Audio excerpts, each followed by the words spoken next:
નમસ્કાર, આપ જોઈ રહ્યા છો સ્પાર્ક ટુડે ન્યૂઝ। બારડોલી ખાતે બારડોલી નગર વિસ્તારની તિરંગા યાત્રાનું આયોજન કરવામાં આવ્યું। સ્થાનિક ધારાસભ્ય ઈશ્વરભાઈ પરમારની અધ્યક્ષતામાં આ તિરંગા યાત્રા યોજાઈ।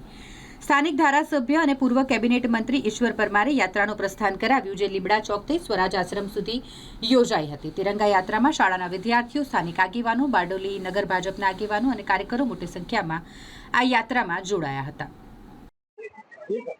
આવતીકાલે 15મી ઓગસ્ટ સ્વાતંત્ર્ય પર્વની ઉજવણીઓ સમગ્ર દેશમાં થવાની છે, ત્યારે એ ઉજવણીના ભાગરૂપે સમગ્ર ભારતમાં 15મી ઓગસ્ટ અગાઉ 12મી તારીખ, 13મી તારીખ, 14મી તારીખ એમ તિરંગા યાત્રાઓ થઈ રહી છે। ત્યારે તેના ભાગરૂપે આજે બારડોલી ખાતે સરદાર સાહેબની કર્મભૂમિ બારડોલી નગરમાં આજે બારડોલીની BABS હાઈસ્કૂલથી લઈને સ્વરાજ આશ્રમ સુધી તિરંગા યાત્રા કાઢવામાં આવી।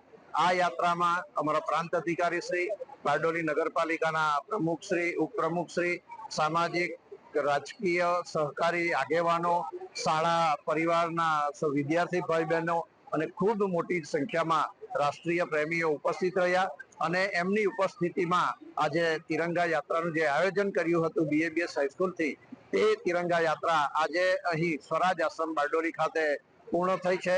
સૌને મારા તરફથી રાષ્ટ્રીય પર્વની ખૂબ ખૂબ શુભકામનાઓ।